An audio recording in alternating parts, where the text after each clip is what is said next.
Lesbian Detectives. Unsolved cases. She's still missing. Yeah, they haven't found her yet. Well, let's talk about it. They say he vanished without a trace. What? Could it be a psychotic break? know. Or a tragic accident? Police don't know where the body went. Unsolved murders, body still missing. That's unheard. Where's the witness? Lesbian detectives, what's going on? City on high alert, this out the norm. He did what, the who? Man, that ain't real, these crimes ain't true. Then come uncover these theories with us. We live right now, tuning in is a must. Right now. Lesbian Detectives. Lesbian Detectives. We about to start the show, so get your popcorn ready, let's go. Pay attention to the message I present to you, the Lesbian Detectives. This is Lesbian Detectives. I'm Sierra, And I'm Elizabeth. and we are here talking about missing and unsolved murders. We are discussing cases that you have forgotten about or never even heard of. So sit back, relax, and let's start this podcast.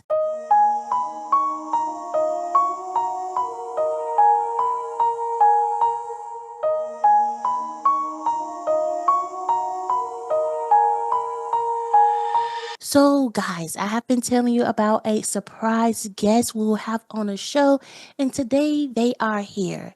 Go ahead, introduce yourself. Hi, yes, I'm Kline Williams from Missing Black People. I've had Missing Black People for 10 years now. That's awesome. So, the case we're doing today, you actually started the page for her, actually. Yes, she was the inspiration for the page, and then others, along too, but she was the main inspiration. Aw. About how many people would you say that you've helped so far? I've helped those. It's been hundreds. I mean, not even, because we found plenty of people, we found people safe. But, just helped in general Mhm. over the years, hundreds, because it's a lot of families that I talk to. Oh, I okay. talked to a lot of families. I was just talking to families of a girl that's missing for 31 years, another one 29 years. So I Wow. generally be talking to a lot of families. So I really can't keep up with that. Well, we really want to thank you for everything that you do and the lives that you've touched. Thank you so much. Thanks. I appreciate that. Well, let's get into the case. Today's case is about a young mother with a radiant smile and a fierce love for her children. Life hadn't been easy. Early motherhood responsibility that came too soon. But she moved through it with grace. Her days were spent caring for her little ones, her weekends marked by a quiet drive across state lines to visit friends, places she knew like the back of her hand. The rhythm of her life was steady, familiar, until one night it wasn't. She left home in the stillness of the early morning. She called home, her voice calm and casual, assuring them that she was on her way back. But she never arrived. The hours ticked by, then days, and soon panic replaced patience. She hadn't just missed a call. She hadn't just lost track of time. She was gone. Her loved ones searched, her name whispered through the neighborhood and printed across missing posters. The road she's supposed to return to was driven again and again, as if retracing it might pull her back. But there were no answers, only questions. Where had she gone? Who had seen her last? What could have happened to that narrow window of time between the phone call and the silence that followed? 9 months passed before anything surfaced. Her car, abandoned, dusted, left behind like a forgotten memory, was found miles away. It was a piece of a puzzle, but it solved nothing. It only deepened the ache. Even more disturbing was the confession that days before she was ever reported missing, a homicide investigation had been done quietly, open nearby on a tip about a woman killed in a remote wooded area. No name, just a chilling possibility that the timeline aligned all too well. Years have slipped by, her children have grown, the house she left that night had long since changed. But the question remained, pressing like a weight on the hearts of those she left behind. What happened to her? There is nobody, no arrest, no clear path to follow, only a lingering absent in a story that still waits to be told in full. This is a case of Risha Lewis. There is a certain kind of silence that lingers long after someone disappears. It hangs in the corner of a room, clings to telephone lines that no longer rings, slips into conversation as a whisper, a question, a memory. That silence has haunted the family of Risha Lewis since the early hours of January 22nd, 2006, when she was expected home but never walked through the doors again. Born on August the 9th, 1979, Risha was the first child of Richard Allen Lewis and Barbara Wilson Lewis, in a new chapter of their lives filled with hope and the joyful disorder of parenthood. Just under 2 years later, the Wilson family grew again with the birth of a second child, and together they built a home defined by family bonds and love. Risha's early years were marked by a warm personality and a lively spirit that made her unforgettable. She was known for her infectious smile and her deep devoted to those she loved. She wasn't perfect. No one is, but she had a big heart and she wore it openly. She had dreams, she had struggles, and by the time she was just 16 years old, she became a mother herself. In November of 1995, Risha gave birth to her first child, a son. It was the beginning of a new kind of responsibility, one she took seriously. Then, in April of 2002, she gave birth to her daughter. Life as a single mother wasn't easy, but Risha found joy in her children. They were her heartbeat, her anchor, her purpose. She worked hard to provide for them, surrounded by family and friends in Newcastle, Delaware. She lived on Morehouse Drive in a neighborhood that knew her name by heart. On weekends, Richard often traveled to Elton, Maryland, just over the state line. The town was familiar, and she had friends there, connections she built over the years. It was a routine until it wasn't. Saturday, January 21st, 2006 began like any other days. There were no warning, no signs, no reason to think anything out of the ordinary was about to happen. That evening, Risha left her home in Newcastle to visit a friend in Maryland.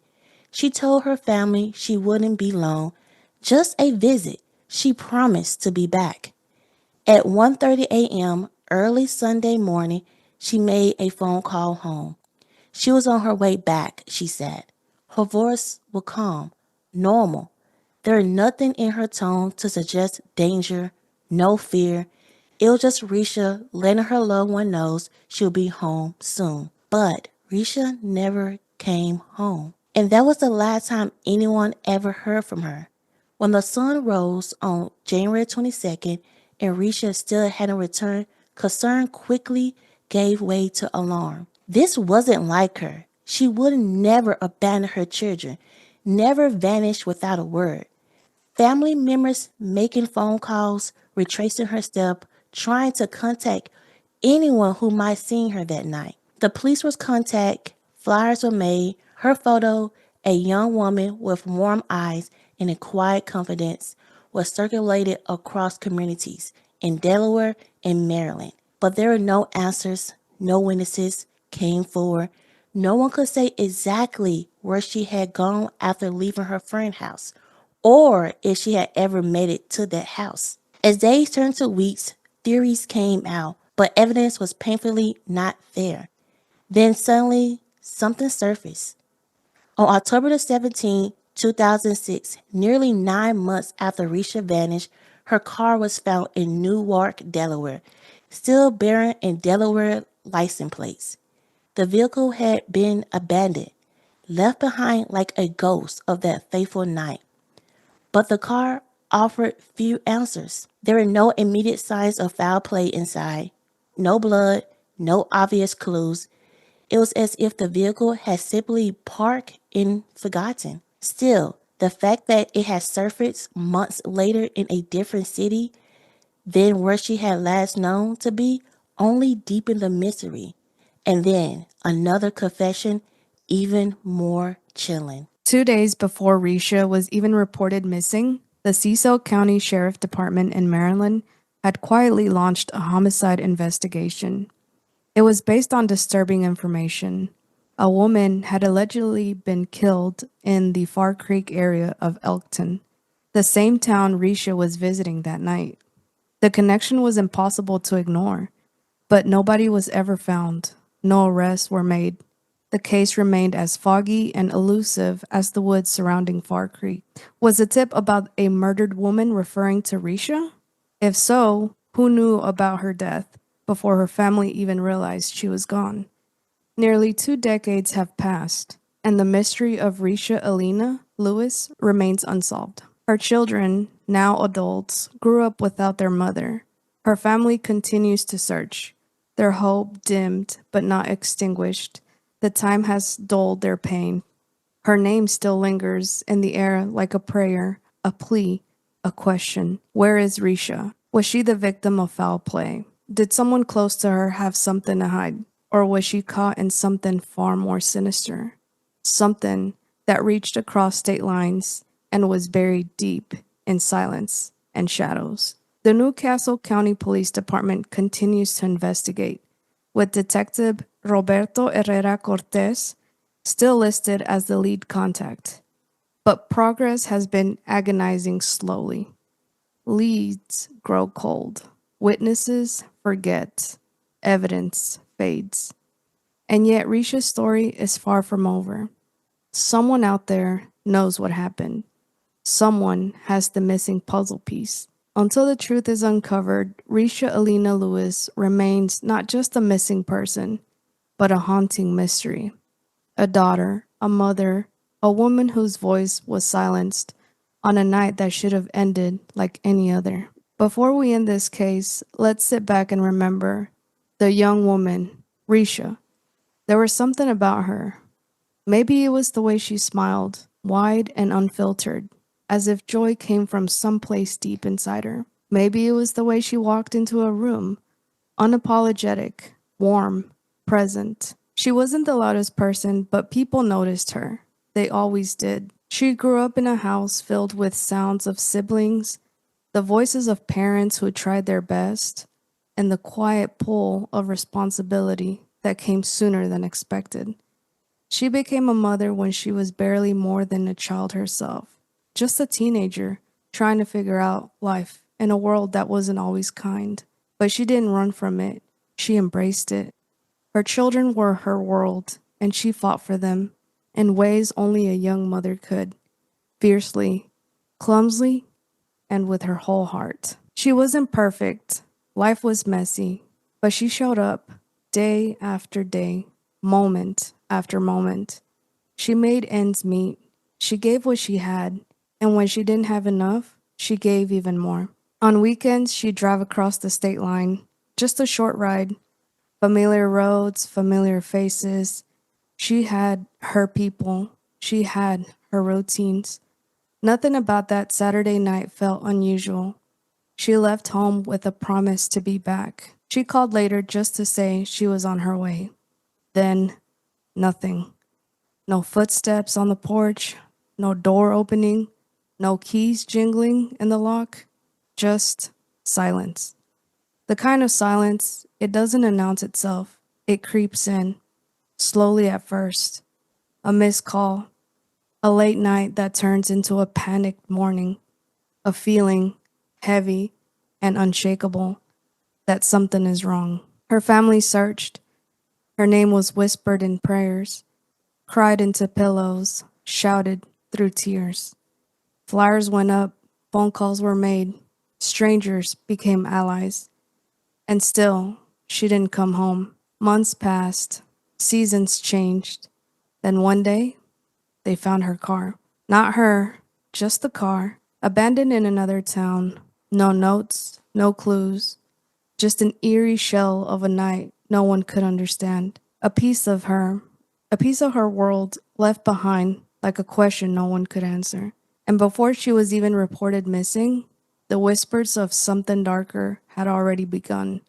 A tip, a rumor, a woman murdered in a wooded place not far from where she was supposed to be.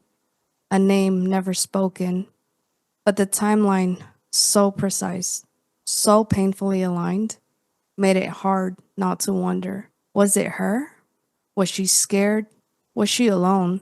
Was someone out there, walking free, carrying the secret of what had happened that night? Years have passed now. Her children are grown.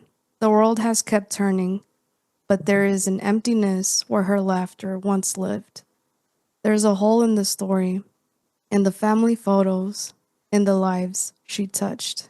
She should be here, watching her kids fall in love, cheering them from the sidelines, dancing in kitchens, laughing at only things she would understand. Instead, she is a memory, a mystery, a name spoken in past tense by people who still expect her to walk through that door. Her name was Risha, and she is missed beyond measure. This is the case of Risha Aleena Lewis. Now let's get into some theories. Theories. Let's get into some theories. Let's get into some theories. Everyone is a suspect until proven guilty. Let's get into some theories. Lesbian detectives. What type of thoughts you thinking? What theories running through your mind? I'm thinking all types of suspicion. Uncover the truth, what we can find. Witness say they saw somebody creeping out the back door. What you think they did it for? That's so crazy, I'm not sure. They found a car, where could she be? Here go another puzzle piece. Researching through your history. It's plenty unsolved mysteries. Everyone is a suspect until proven guilty. Let's get into some theories, yeah. Let's get into some theories. Let's get into some theories. Everyone is a suspect until proven guilty. Let's get into some theories. Lesbian detectives. Why did this case right here made you want to start the page? Because, like, growing up, I had always watched Unsolved Mysteries, Forensic Files, and all that. But it was just, like you said, the smile. It was the smile that caught me. Mm. And I will always see her picture, and then I'll see it in a different place. And then, I end up, well, her sister ended up moving across the street from me. Wow. And then she was telling me about her sister. She's like, yeah, my sister Risha's been missing. I said, oh, snap, really? And I told her, about the page I had and stuff like that. But at the time, we didn't talk. I think we talked years later. We talked for a little bit. But I think I was really deep into the page by then. But yeah. It's almost like the soul of somebody is through their eyes, their smile, their personality. And it's almost, I don't know if you believe in like spirituality, but Yeah, sometimes, I do. yeah, it's almost like she like summoned you or she called you, like you felt that calling and you answered it. Yeah, I feel that too. I really do. I really do feel that with this case. Like, I've carried this case on my back for years. Like, trying to get her name out there. And the sad thing about it is she really was never really looked for. There was never really a formal search party to look for her. But all of the theories and rumors, they lead back to Elkton. I still believe that she's somewhere down there buried. I do believe the article, the woman is killed. I do think they're referring to Teresa. There's no other cases like that. And honestly, quite particularly down that Elkton, Maryland Road and all that. Mhm. That's their MO down there. If they do something to you, they're burying you and kidnapping you, burying you, and they might never find you. So that's not new. They have a lot of cases down there where they found people were missing, but that town down there, Mhm. majority of the town knows this story. Even when I posted the story, like I continue to post the stories, people always say, "Yeah, I'm from Elkton, and everybody knows what happened." Of course, everybody knows what happened, but nobody's never said anything. Mm-hmm. It could lead. I mean, at this point, honestly, I wouldn't even want to see. I wouldn't even like want them to see who did something to her. Just bring her home. Oh. Because her, her kids are, like you said, they're older now. She has a boy and a girl. And, last year I talked to her daughter, and she told me, she's like, I'm not ready to hear that my mom's gone. So it's kind of like hard for her to talk about it and everything. Wow. I mean, her sister, she opened up about it a little bit, but not much. I guess it's hard. Of course it's hard because, you're not knowing. It's 19 years now. Yeah. And she also went missing, like, January 21st is the date, but she actually went missing before that because the sister went to the police the first time, and he thought she was just away. So he was like, "Well, if she's not back by this day, then come back." And that's what happened after she went back. She told them, and that's when stuff started really, you know. But it's never really like she's never been in any newspaper. Well, she's been in a newspaper, but it's like a little 3x5 article. Like my page has been profiling for years. That's how a lot of people would know about her cases and other different cases of mine. Man. But that's very common because the police are like, "Oh, come back this day, and then you can report them." And then sometime when they put the information out there, it be the wrong date. We had a case like that with Kiera. She was a post office worker that went missing, and her date of disappearance was wrong. It's been like you're right. It's been like the Millbrook twins. I don't know if you guys heard about them. We did a case on it. That's our third episode. We actually did a case on them. Okay, well, I actually interviewed her sister. Wow. I interviewed her sister on my YouTube channel. This was like our second video. Yes, that case is. Wow. Yeah. So a lot of cases out there that are like that, but that's why, and that's another reason why too. My page is in also too because I do know how the black people are treated when it comes to as far as runaways, and that's the first thing they say. So many of these cases, if you look back and they say runaway, and you're looking like, nah, they didn't run away. I mean, I understand some kids do run away, but you can't label everybody run away. Right. Can't label everybody run away, and sometimes kids are generally running from stuff. Recently, a case of Lori Page. That case broke my heart because the first time when she went missing, they found her hiding, and what it was she didn't want to go back to her dad's house, and I knew. I said to my heart, I'm like, then they sent her back, and then when she went missing again, I just felt in my heart something was wrong. Oh. Yeah, just sometimes these kids be crying out for help in these cases. Right. But the system fails them, and we see that time and time again. Whether it's the police, whether it's CPS, family members, friends, anybody, The biggest key and the biggest life and everything is the communication. There's no communication between grown folks, or so I say, supposed grown folks. If there was communication and more structure, we'd be up a lot better with everything. But it seems like nobody's there. Everybody wants to make that money and everything, but nobody wants to be there to actually do the job they're supposed to do. Right. Now, I'm not going to say everybody because you have some that actually are in a position that try, but if everybody's not on the same page or it's not a teamwork, then you're not going to get up. This is like, your parents with somebody and you got one parent that's doing something and the other one's not doing anything. It's not going to work, you know what I mean? Different pages. Yeah, different pages to a different book. Right. And then the first 48 hours are like the most crucial. I just don't understand why they don't want to look for somebody, why they have us wait. I understand that there's some people that do appear. But I think if you had to weigh the two, I would rather spend a couple $100 and make sure that that person is alive than the other case, which is the person is missing and we don't know what happened. And that's what happens. Like you said, that first crucial 24 to 48 hours. And this case is like I said, it's never really been talked about. And I know some friends of hers too. I posted a picture because I'm actually from Delaware myself. Okay. Yeah, I'm from Wilmington. So we have mutual friends that we both know both know. So, but yeah, the case. I mean, it's something that'll never leave me until like some part of resolution. Mm-hmm. And then it's just crazy to hear that they're so accustomed to say, I don't even really care who did it, just bring her home. To me, to be conditioned like that, it's just like there's so much bad that they've been exposed to that's kind of like their new norm, you know? Yeah, yeah, that is, and you got to think about something else too. Um, After a person is gone for so long, and they're just like bones, then the death is determined, undetermined. Mm-hmm. Yeah. I mean, unless they're they find bullets or something there, it's undetermined. So a lot of times they don't know if it's homicide or they can't. And it baffles me, but that's just the way our laws work, and I don't know why. Mm-hmm. Right. But It's just sad. I mean, just hearing that the date of her going missing was wrong, so that tip that the police did get probably was her.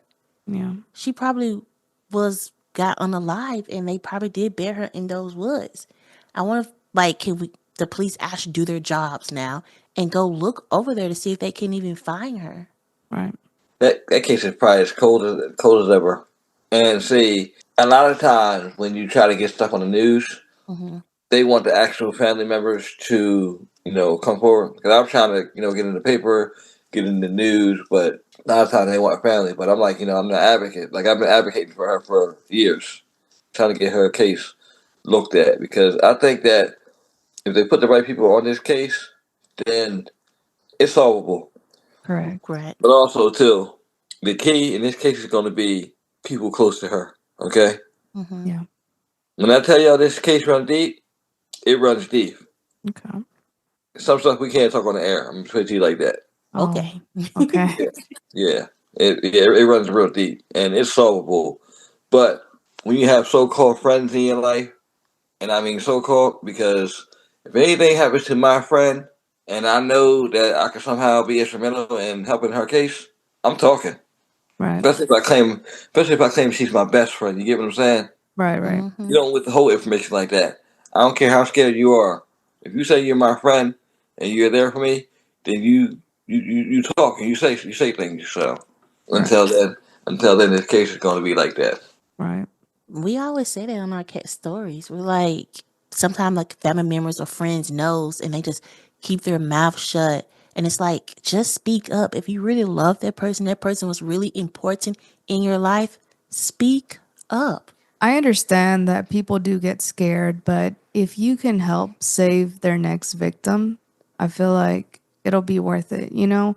And you also bring like justice to the friend that you lost or the family member that you lost. That's true. That's true. Another thing too, people won't say anything, but as soon as it happens to them, they're the first one front and center. Mm-hmm. How it come out? Y'all know who did this? I've seen it. I've seen it so many times. Wow. I've seen it, and it shouldn't be that way, but that's generally what happens. But I watched a lot of stories and crime stories where people held stories in it for 20 years. They talk about they were scared or something like that, or I just don't. Some cases I just don't get it. Mm-hmm. Right. Mm-hmm. Hmm.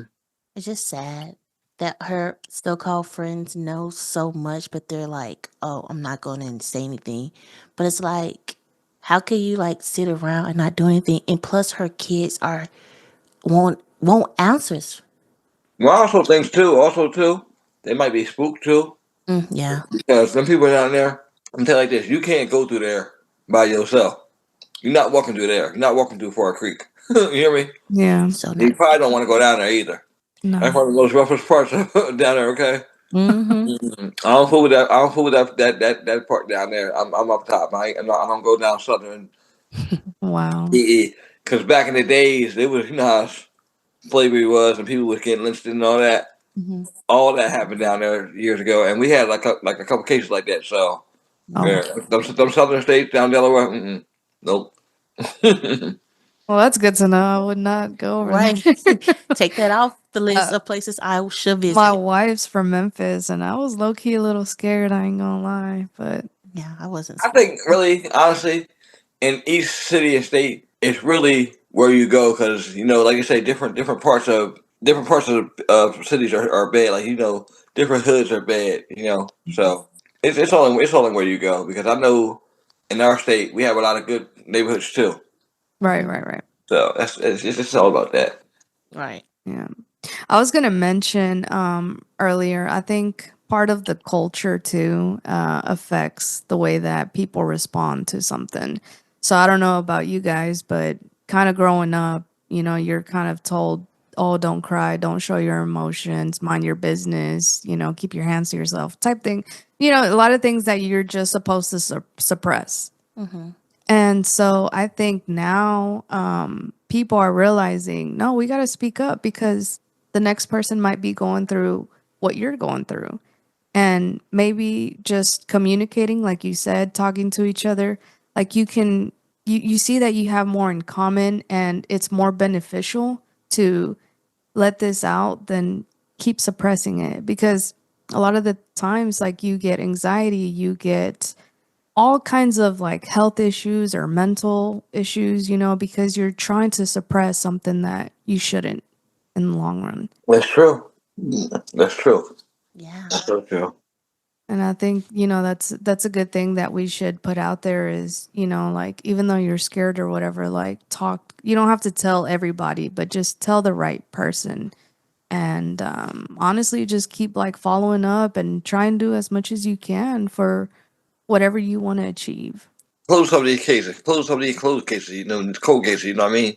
Yeah, because I feel like a lot of them just need a little bit more persistence from like the investigators or the police department or just somebody who knows what happened. They just need to be like encouraged to go out there and speak. And also you gotta like encourage the families. Like when a loved one goes missing and you feel as though the police not doing anything, that's when you spring into action. You start putting fires. You start doing your search parties. I know they tell people, "Oh, you should do your search parties," but if you don't, and they're not looking for them, then both of you sitting around. Yep, They got to get on their job and get out there and do what's necessary. you gotta But try. I know I would. I'm not gonna sit around with one of mine missing. I'm not gonna sit around and wait for them. Right. Mm-mm. It's a lot of cases where the family members actually kind of solve the case and the police just like, oh, thank you for doing all the work.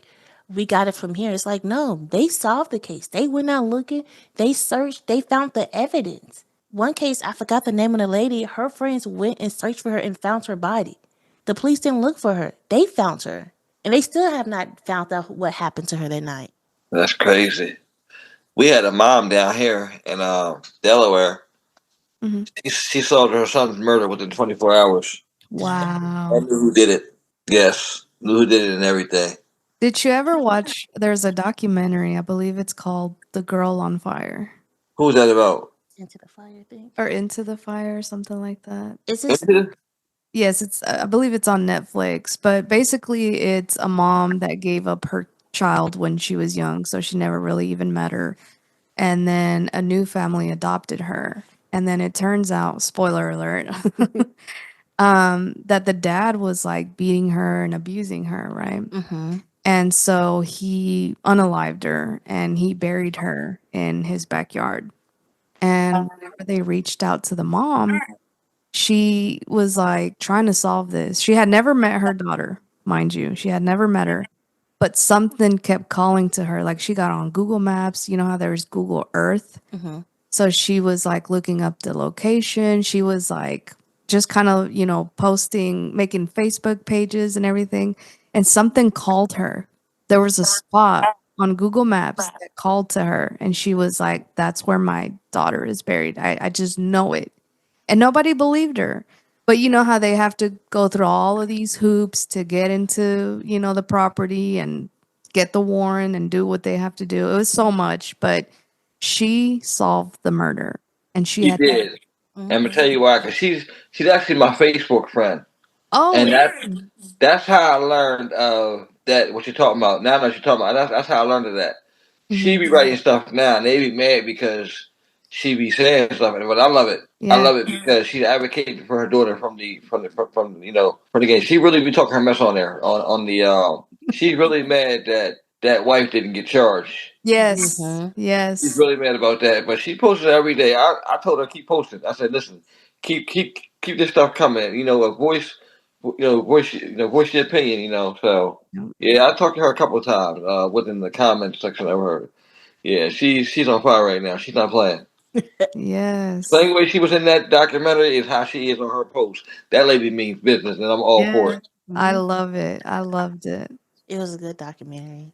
I think now I'm about to go now I'm about to go watch it now. Yes, it's really good. She I did a good recommend job. it. That's good.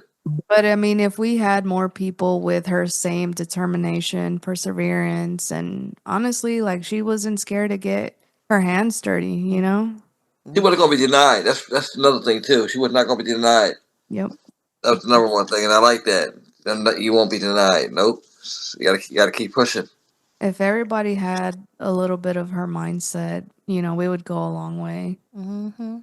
Yeah, we would. We definitely would. I hope like going forward that we have more people that are actually getting on podcasts like you guys talking about cases.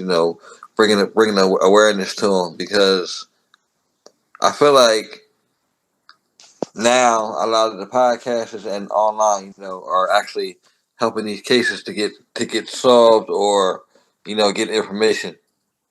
Yes. And no, it's a lot of them out there too. It's a lot of good ones too. And that's what we say. We say like a lot of podcasts are kind of like solving the cases. Like they're Mm-hmm. getting out there. It's so many articles I see online that because a podcast did an episode on a victim, people start talking to them. They start Mm-hmm. like, "Hey, we know this." Instead of like going to the police, they went to them and they're like, "Okay, let's work this through. Let's figure out like what happened." Yeah. Like I Or, feel like this age group is like technology and social media Awareness. awareness. So that's why I feel like a lot of cases are getting solved Mm-hmm. through basically through social media. Yeah. yes, I have another friend. She has a page. It's called 1970s and 80s Jane and John Doe's. Mhm. Mm. So she posts, the unidentified on there. Mhm. So recently she posted a post of a woman on there, unidentified, the body and everything, Mhm. and somebody commented and said this looked like my mother that's been missing. Wow. Well, it turns out it was her mother. Yeah, and then what was it? I'm gonna say it's got to be 2 years now. We were online. A woman was looking for her mother, Mhm. and come to find out she was the Brooklyn Jane Doe. Look that case up. The Brooklyn Jane Doe was found in like 19 somewhere in the 90s, I'm gonna say, and it turned out and ended up being her mother. It was That's the first time I've seen that online. That's the first time I've ever seen that. Like that was just to hear about stuff, but to see it, and be a part of that, like to That's yeah. amazing. It gave me chills, literally, but in a good way. But I mean, it's sad, but it's so crazy how I don't know if you've heard, but there's like a sixth sense, and I mean, I believe it. You know? You know what? I'm gonna tell you something. Uh huh. Yeah, it is. It is a crazy sixth sense, but you know what? I'm not scared of the dead people. It's the people that's living that you got to Yeah, worry about. Correct. you're. They can't hurt us. We be so scared of the dead. Like, nah, they can't hurt us. It's the one living we got to worry about. I We ain't think got to worry back. Worry about somebody. I think Right. it's the movies though. Like whenever they're like under the white blanket, and then all of a sudden they start moving. It's just really the movies that do it for me. Yeah, I'm a scary, and it's no crazy. I'm a scary person type of movie. I love scary movies. Ah, I She's can't do scared it. of him. Yeah, I watch it, but the older scary movies are the best. These new movies, some of them are good, but they can't top my Cujo and all the other old ones. Yeah, Mm-mm. No. I think the Amityville did it for me. I was like, no, I can't go back. my best friend, The Exorcist, she can't watch. Oh no.